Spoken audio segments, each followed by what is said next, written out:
하나님의 말 베드로와 요한이 성전에 올라갑니다. 성전에 올라갈 때 베드로와 요한은 무엇을 생각했을까요?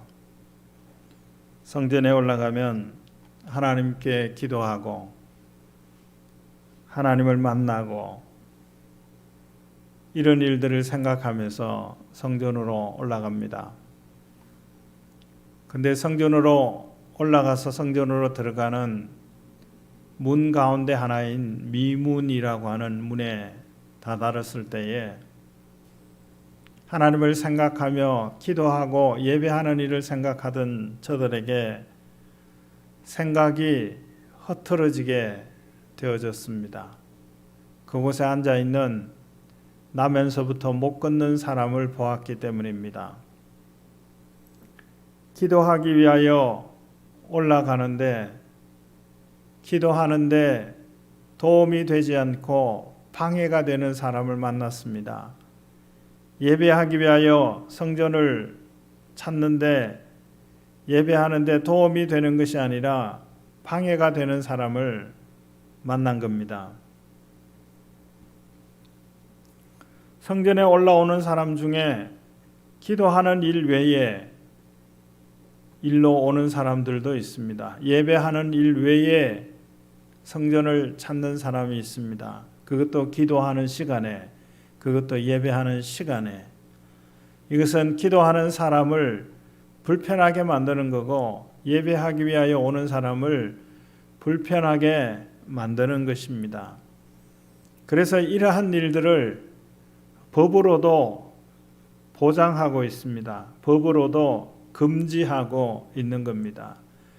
기도하기 위하여 기도 시간에 기도하는 곳에 오는 것을 방해하는 것을 법으로 금하고 있고 예배하는 시간에 예배하는 자들이 예배하기 위하여 예배실에 오는 것을 방해하는 일들을 법으로도 금하고 있습니다. 그 법은 헌법을 기준한 법입니다. 양심의 자유, 종교의 자유를 근거해서 만들어진 법입니다. 그러므로 우리가 기도 시간에 예배 시간에 예배하고 기도하는 곳에 오는 것은 부끄러운 것이 아니고 주저할 것이 아니라 당당한 것들인 줄 믿으시기를 바랍니다. 기도하러 가면 예배하러 가면 하나님을 생각해야 할 텐데 하나님을 생각하는 그 이외의 생각들이 들어지게 됩니다. 마태복음 5장에도 보면 예물을 드리려다가 내 형제에게 원망할 일을 거기서 내 형제에게 원망 들을 만한 일이 있는 것이 생각나면 예물 드리는 일을 멈추고 먼저 형제와 가서 화목하고 그 이후에 예물을 드리라 그랬습니다. 사람들 가운데는 목적 지향적인 사람이 있습니다. 또 다른 경우는 관계 지향적인 사람이 있습니다. 보통은 남자들은 목적 지향을 가지고 있고 여자는 관계 지향적인 측면이 있다고들 말합니다. 목적 지향인 사람은 예배하는 일들을 위해서 그것을 방해하는 일들을 어떤 식으로 제거할까요? 근데 이 베드로와 요한은 목적 지향적인 사람일 것 같은데 관계 지향적인 그런 모습을 보였습니다. 성전에 들어가는 이 베드로와 요한의 시선을 끌었던 나면서부터 걸어보지 못한 이 사람과의 관계를 중시한 것입니다. 사람들에게 있는 문제들을 생각하고 해결하는 것도 사람들마다 다릅니다. 나면서부터 걷지 못한 이 사람의 상태를 문제다라고 생각을 했습니다. 어떤 사람들은 개의치 않고 들어갔습니다. 앉아 있는 사람과 기도하는 사람의 진단이 달랐습니다. 앉아 있는 사람은 자기의 문제가 먹는 문제였습니다. 그것도 육신을 위하여 먹는 문제였습니다. 그런데 기도하는 이 베드로와 요한은 이 사람의 문제가 육신의 먹는 문제가 아니라 영적인 문제로 본 것입니다. 진단이 달랐습니다. 진단이 다르니까 처방도 다릅니다. 육적인 먹는 것이 문제다라고 생각했으면, 그렇게 진단했으면 동전 하나 던져주고 지나가면 됩니다. 많은 사람들이 그렇게 했습니다. 앉아있는 사람도 그것을 바랬습니다. 그런데 기도하는 베드로와 요한은 이 사람을 진단함에 있어서 육적인 문제로 본 것이 아니라 영적인 문제로 봤습니다. 이 사람이 필요한 것은 육적인 것이 아니라 영적인 것이다라고 하는 생각을 갖게 됐습니다. 그래서 영적인 진단과 함께 영적인 처방을 내리게 됐습니다. 그 처방은 동전을 던져주는 것이 아니라 이 사람을 향하여, 자기들을 바라보고 있는 이 사람을 향하여 무엇을 얻고자 해서 바라보고 있는 이 사람을 향하여서 외쳤습니다. 한마디의 말로 외쳤습니다. 한 번도 그가 들어보지 못했던 말입니다. 한 번도 그의 마음에 남아있지 않던 말입니다. 그 말은 걸어라 라고 하는 말입니다. 걸어라.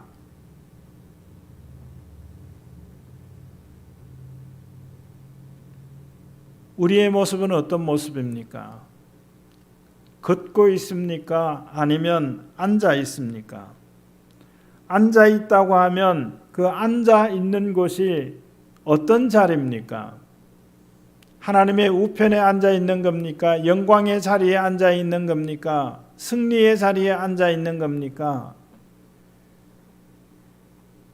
그 자리가 절망의 자리는 아닙니까? 불신의 자리는 아닙니까? 게으름의 자리는 아닙니까? 그렇다고 하면 성전 미문에 앉아서 동전을 던져주기를 바라고 지나가는 사람들을 바라보는 이 사람이 들었던 말을 들어야 합니다. 들려야 합니다. 걸어라 라고 하는 말입니다. 걷기 위해서는 일어나야 합니다.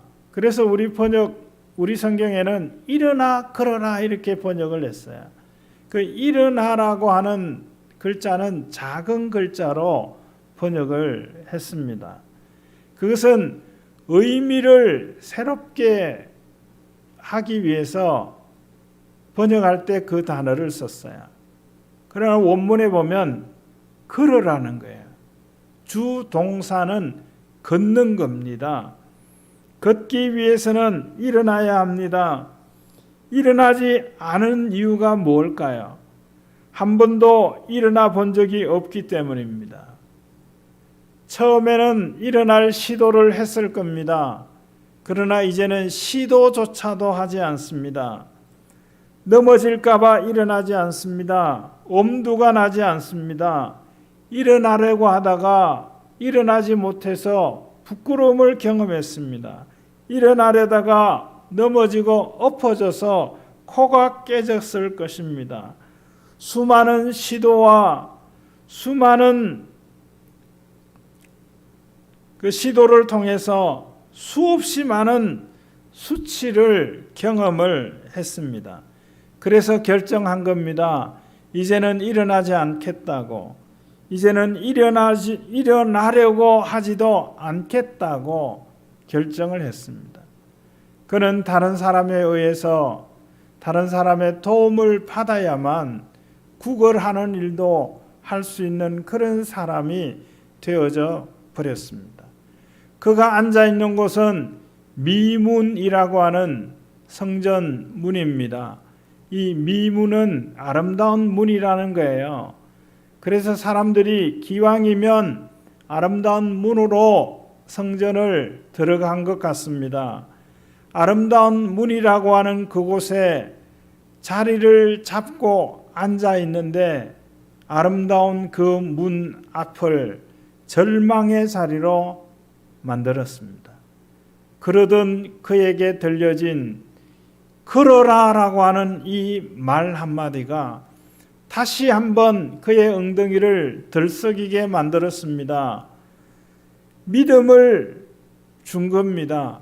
걸어야 한다라고 하는, 걸을 수 있다고 하는 것, 일어나야 한다고 하는 생각을 갖게 만들어 주었습니다. 기도하는 사도들이 이 일들을 했습니다.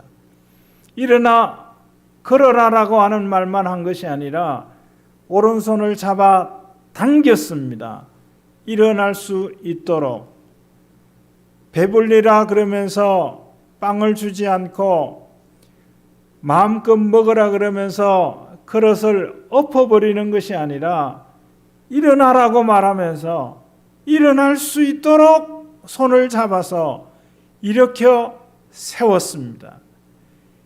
걸어라 했다면, 일어나라고 했다면, 평안하라고 말했다고 하면, 안심하라고 말했다고 하면 안심할 수 있도록, 평안할 수 있도록, 배불릴 수 있도록 해 주어야 하는 거 아닙니까?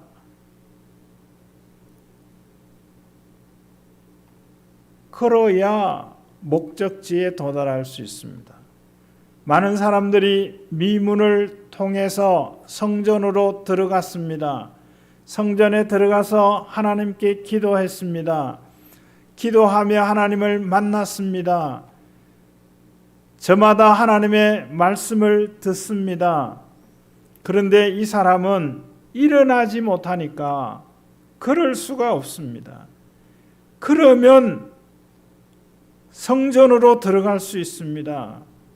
사람들은 그를 성전 미문 앞에 데려다 주기는 했지만 미문 앞에 데려다 주는데 어떻게 데리고 왔는가 하면 메고 왔다 그랬어요. 메고 왔으니까 제일 좋은 모습은 가마 같은데 앉혀서 그걸 울러매고 온 모습은 제일 보기에 편한 것일 것 같습니다. 근데 메고 왔다고 하면 업고 들쳐 업고 온 것도 아니고 메고 오는 그 모습은 그렇게 좋아 보이지 않습니다. 그렇게 성전 미문 앞에 데려다 주기는 했지만 성전으로 들어가도록 도와주지는 못했습니다. 어쩌면 이 사람들도 문 앞에 데려다 주고 자기들은 성전으로 들어갔는지 모릅니다. 우리가 성전에 들어가서 기도하고 하나님을 만나고 그리고 다시 나올 때 그 사람을 덜쳐 업고 집으로 데려가게 가는 일들을 했는지도 모릅니다. 한 번도 들어가 보지 못한 그 성전을 이제는 일어난 이 사람이 걸어서 성전으로 들어갑니다. 얼마나 감격스러웠을까요? 그 감격스러움이 성전으로 걸어 들어가면서 뛰기도 했다 그랬어요. 기뻐한 것입니다. 이런 모습이었구나. 멀리서 기웃거려 보던 성전 안이 이런 모습이었구나. 이런 곳이었구나. 경험하면서 기뻐하며 뛰었습니다.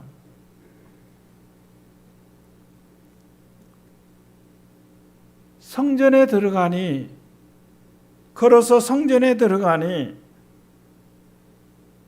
성전에 들어가면서 그는 뛰면서 한 일이 하나님을 찬송했다 그랬어요. 하나님의 임재 앞에 있는 사람들이 할 수 있는 일이 하나님을 찬송하는 일입니다. 하나님의 임재 앞에 있는 사람들이 해야 하는 일이 찬송하는 일입니다. 이 사람은 지금까지 하지 못했던 그 시간들을 만회하기라도 할 듯이 기뻐하며 뛰며 하나님을 찬송합니다. 어떻게 찬송했을까요? 이렇게 찬송했을 것 같습니다. 목청을 높여서 찬송했을 것 같습니다. 힘껏 찬송했을 것 같습니다. 그동안에 생각하던 그 내용을 가지고 찬송했을 것 같습니다. 그동안에 사람들이 찬송하는 그 소리, 나는 도무지 저 내용으로 하나님을 찬송할 수 없어. 나는 저 사람처럼 하나님을 노래할 수 없어.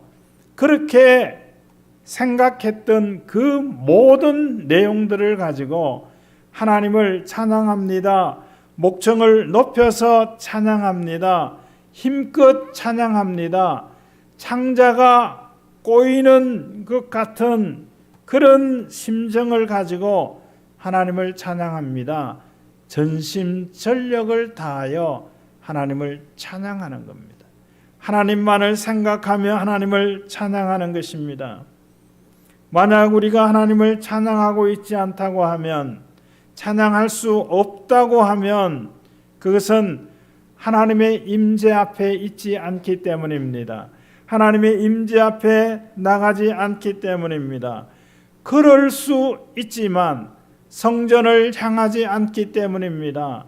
그럴 수 있지만 하나님을 만나기 위한 발걸음을 옮기지 않기 때문입니다. 무엇을 가지셨습니까?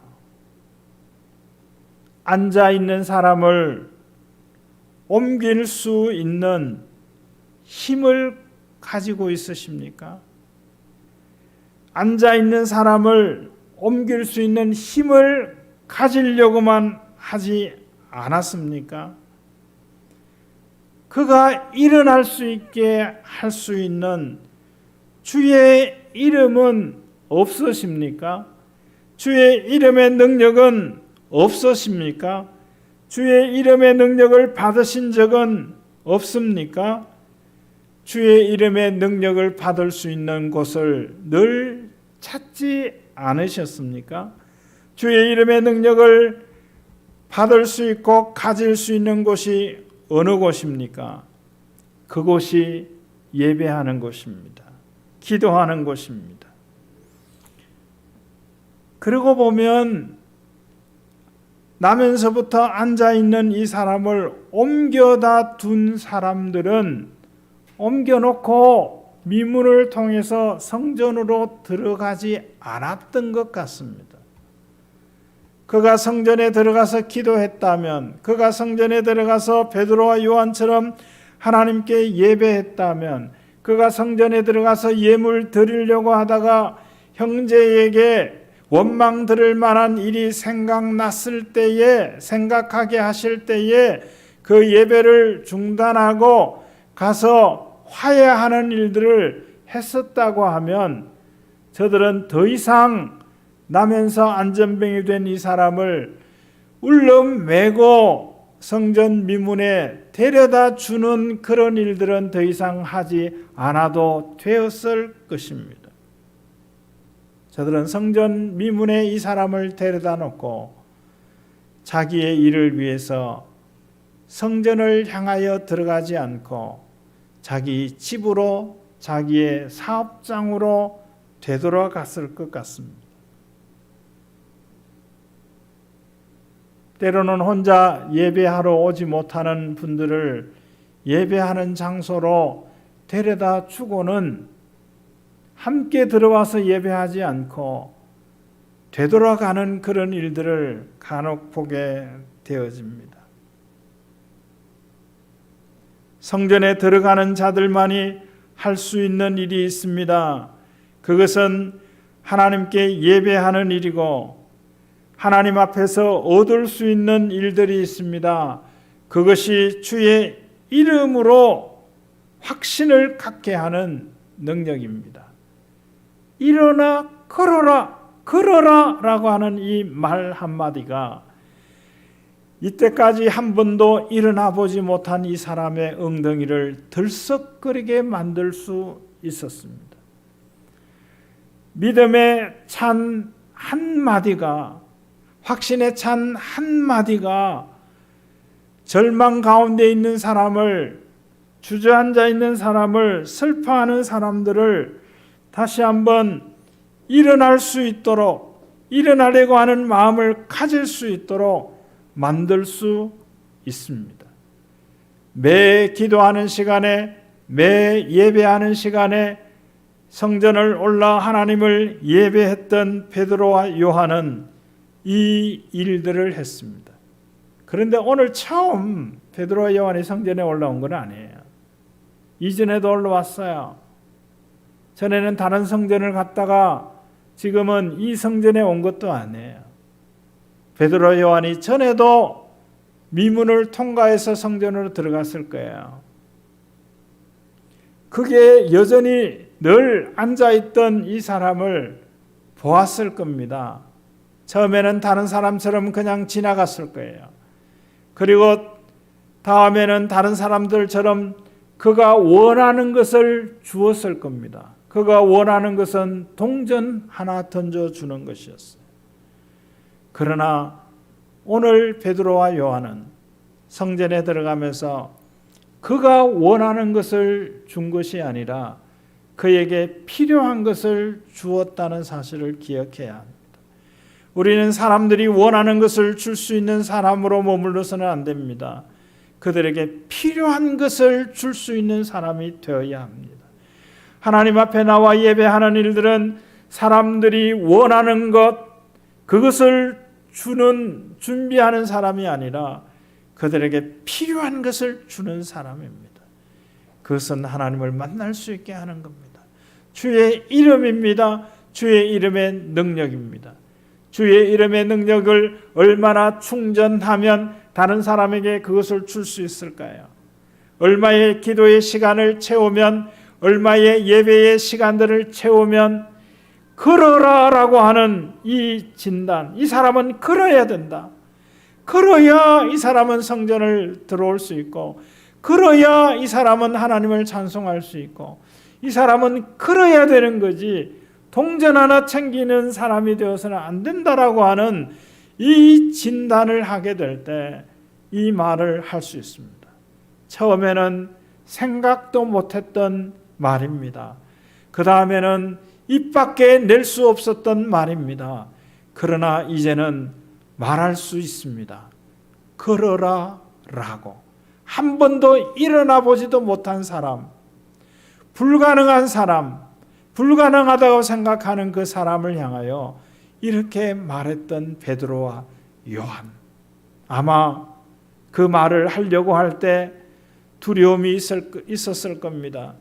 일어나라고 했는데 일어나지 못하면, 걸으라고 했는데 걷지 못한다면, 한 발자국 걷다가 또 넘어져 꼬꾸라지게 된다고 하면 그런 생각을 했을지 모릅니다. 성령께서는 우리에게 도전하십니다. 걸어라 라고, 외치라고 도전합니다. 그러나 우리는 주저합니다. 주변을 보니까 주저합니다. 주변을 보다가 물속에 빠진 베드로처럼 주저합니다. 주저하지 않고 외칠 수 있을 그때까지, 일어나라고 한 번도 걸어보지 못한 사람에게 외칠 수 있을 그때까지 우리는 기도의 양을 채워야 합니다.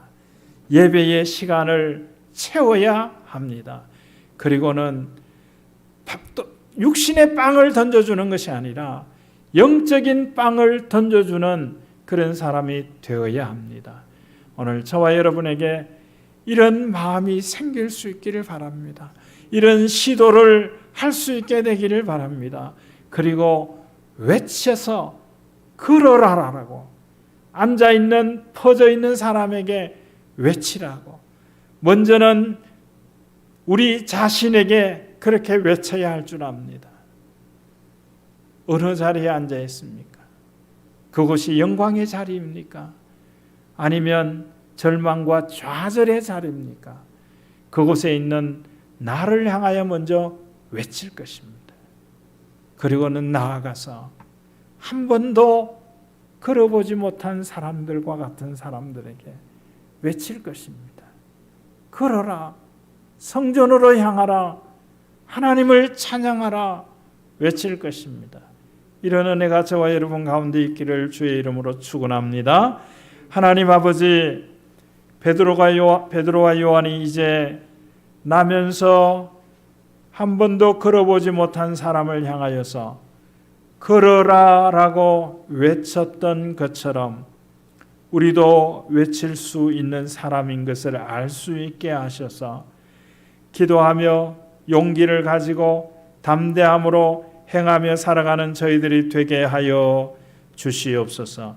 예수 그리스도의 이름으로 기도드립니다. 아멘. 찬송가 465.